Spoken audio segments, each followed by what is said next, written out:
안녕하세요. 자, 이번 시간에는 7.2 회전체에 대해서 함께 알아보겠습니다. 자, 먼저 학습 목표를 보면 회전체의 뜻을 안다. 다음 회전체의 성질을 이해한다입니다. 자, 먼저 생각 열기. 회전시켜 생긴 입체도형에 대해서 한번 같이 살펴보겠습니다. 민영이는 오른쪽 그림과 같이 직사각형, 직각삼각형, 반원 모양의 종이를 막대에 붙인 후 막대를 축으로 하여 빠르게 회전시켰습니다.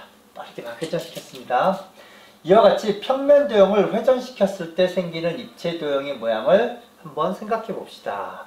자, 뭐냐? 직사각형을 요 직선을 기준으로 빠르게 회전시켰다고 합니다. 다음 직각삼각형을 이 직선을 기준으로 회전. 자, 반원을 이 직선을 기준으로 회전시켰다고 합니다. 자, 1회전 시켰을 때 생기는 입체 도형의 모양을 각각 말하여라. 우리 이거 이렇게 회전시키면 원기둥 나오는 거 알겠습니까? 얘는 이렇게 회전시키면 원뿔 나오겠고, 얘는 회전시키면 구가 나오겠죠? 그래서 회전시키면 이렇게 모양이 나옵니다. 어렵지는 않죠? 이거 충분히 생각할 수 있죠? 자, 그 다음 활동 2번. 자, 이래서 생긴 입체도형과 같은 모양의 물건을 우리 주변에서 찾아보자. 뭐 원기둥 뭐가 있을까요? 원뿔 같은 건 곡갈, 구 같은 거는 뭐 스포츠 종목이 사용하는 모든 공은 다 구겠죠? 뭐 여러 가지가 있을 것 같습니다. 뭐 원뿔은 그래 제일 대표적으로 원기둥 같은 경우에는 음료수 캔이 제일 많겠죠? 실제로 이렇게 생긴 건 굉장히 많이 있습니다. 자, 그러면 우리 생각일.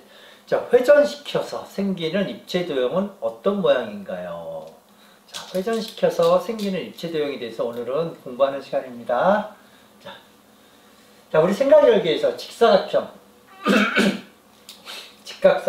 직각삼각형, 반원을 축으로 회전시키면, 자, 얘 회전시키면 우리 원기둥, 얘는 원뿔, 얘는 구가 만들어진 것을 알 수 있었습니다. 자, 이와 같이 어떤 한 직선을 축으로 하여 이렇게 평면 도형을 2회전시킬 때 생기는 입체 도형을 회전체라고 하고, 자, 이런 입체 도형 3개를 다 회전체라고 하고, 그때 이 직선을 회전축이라고 합니다. 뭐 보통 축이라고 하는데 어떤 직선을 축으로 그때 회전시켰으니까 회전축이라고 부릅니다. 축은 직선을 의미합니다. 그래서 회전시켜서 만든 입체 도형, 그게 회전체라는 거 알면 좋겠습니다. 자, 우리 참고로 이거 뭐 예전에 공부했던 건데, 자, 이거 원뿔이 있습니다. 원뿔이 있을 때 이건 원뿔의 꼭지점. 원뿔의 높이는 꼭지점에서부터 바닥까지 수직으로 내려올 때 높이라고 하고, 원뿔에서부터 밑면의 원주에 닿는 이런 그 선분은 우리 모선이라고 합니다. 모선. 그 다음에 이 옆면, 이 옆에를 옆면이라고 합니다. 옆면은 쫙 이렇게 착 오려내면 무슨 모양이 될까요? 옆면은 커다란 부채꼴 모양이 나오겠죠?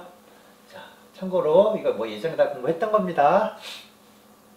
자, 그 다음 우리 지난 시간에는 각뿔대를 공부했는데 이번 시간에는 이제 회전체 공부하면서 원뿔대라는 걸 공부합니다. 자, 먼저 원뿔이 있습니다. 우리 각뿔대하고 내용이 100% 똑같습니다.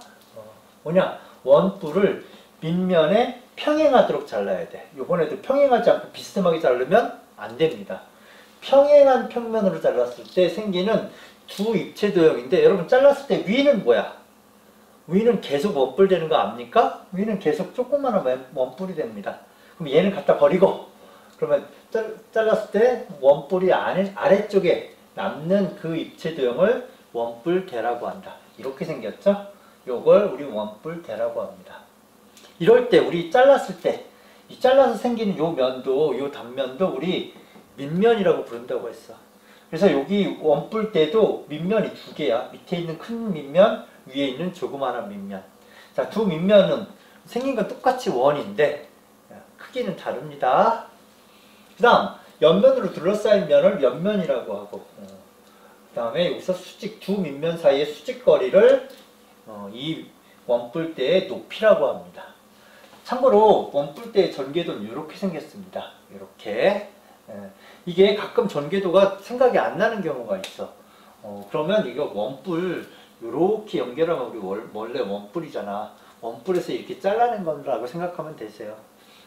가끔 시험 문제 뭐 다음 중 원뿔 때 전개도는 해가지고 나와서 요렇게 나오고 요렇게 나온 거하고 요거하고 가끔 원뿔 때가 원뿔 때가 이거였나 뭐 헷갈릴 때가 있습니다.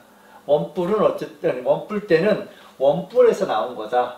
그럼 우리 원뿔의 전개도가 보통 이렇게 생겼잖아요. 부채꼴 커다란 거 하나, 원 하나. 그러니까 원뿔에서 나왔기 때문에 이게 곡선이 돼야 됩니다. 이런 거 헷갈리면 안 됩니다. 이거하고 헷갈리면 안 됩니다. 이건 아무것도 아닙니다. 그래서 원뿔 때의 전개도는 이렇게 생겼다. 이것도 좀 기억해 두세요. 이렇게 생겼다. 계속 원뿔을 생각하라고 했습니다. 원뿔 때는.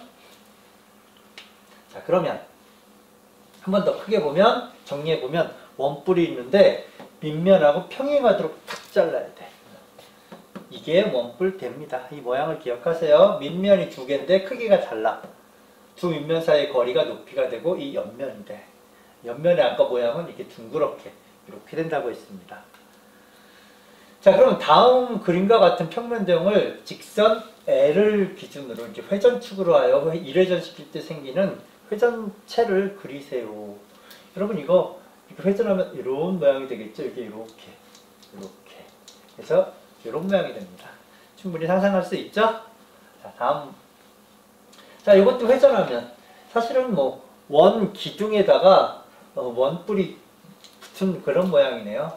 원 기둥에다가 원뿔이 붙어 있어. 회전시키면 이렇게 되죠? 자, 또 있죠? 자, 이거 회전시키면 뭔가 이제 아이스크림 콘, 아이스크림이 듬뿍 담긴 아이스크림 콘 모양이 되겠죠? 이런 회전체가 됩니다. 자, 오른쪽 그림은 회전체이다. 회전체입니다. 이 그림의 회전축을 그리세요. 어디가 축일까? 여기에 한가운데 되는 여기가 축이겠지? 한가운데 되는. 그냥 어렵지 않습니다. 그냥 회전축은 직선이다. 한가운데 지나는 직선이다. 자, 생각이. 회전체를 평면으로 자르면 그 단면은 어떤 모양일까요? 회전체를 평면으로 자르면 그럼 여러분 바로 대답하는 학생이 있어. 뭐 어떤 모양이에요? 어떤 모양이요? 이게 중요한 게 뭐냐면 평면으로 자를 때 두 가지 방법이 있다라는 거 여러분 알아야 됩니다. 그냥 여러분 뭔가 한 가지만 생각해서 뭐 회전체 있으면 이렇게 자르면 원이겠네요. 물론 이렇게 자르는 게 가장 일반적이긴 합니다. 그런데 이렇게 자르는 것뿐 아니라 이렇게 자르는 것도 존재합니다. 이렇게. 그러니까 가로로 자를 수도 있고 세로로 자를 수도 있다는 걸 여러분이 생각해야 됩니다. 그래서 가로로 자를 때, 세로로 자를 때 어떻게 되는지 지금 질문은 가로로 자르라는 얘기인지 세로로 자르라는 얘기인지를 여러분이 확인하고 답을 써야 됩니다. 가로로 자르라고 했는데 여러분 세로로 쓴다고 쓰면 틀리겠죠. 그리고 여기서 자를 때 그런데 가로 세로라는 표현을 안 씁니다. 그래서 어떻게 표현을 하느냐, 이게 우리가 보통 가로로 자른다는 거 그런 걸 뭐라고 얘기하냐면 회전축의 수직인 평면으로 자른다. 이게 우리 가로로 자른다는 얘기입니다. 그래서 어떤 회전체가 있으면 회전축의 수직인 평면, 여러분 문제에서 이런 표현 나오면 이게 무슨 말이야 하지 마세요. 회전축의 수직인 평면을 가로로 이렇게 자르라는 얘기야. 자, 가로로 이렇게 평면으로 자르면 그럼 어떤 모양이 됩니까? 그러면 다 원 모양이 됩니다. 이게 회전체이기 때문에 가로로 자르면 원 모양이 돼. 단 어디서 자르냐에 따라 원의 크기는 좀 달라져. 물론 원기둥 같은 경우에는 어디서 자르든지 간에 크기가 다 똑같겠죠. 근데 원뿔 같은 경우에는 아래쪽에서 자르면 원이 커지겠고 위쪽에서 자르면 원이 작아지겠죠. 구 같은 경우는 중심을 지나는 데를 자르면 원이 제일 크고 그 위아래에서 자르면 원이 조그매지겠지.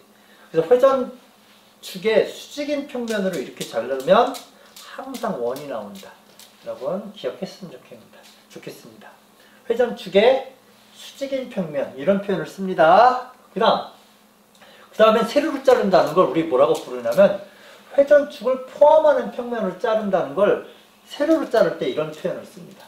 사실 어떻게 보면 가로로 자른다, 세로로 자른다 표현하면 더 쉬울 것 같은데 그렇게 표현 안 하고 회전축을 포함하는 평면으로 자른다면 이렇게 자를 겁니다. 회전축을 포함하는 평면.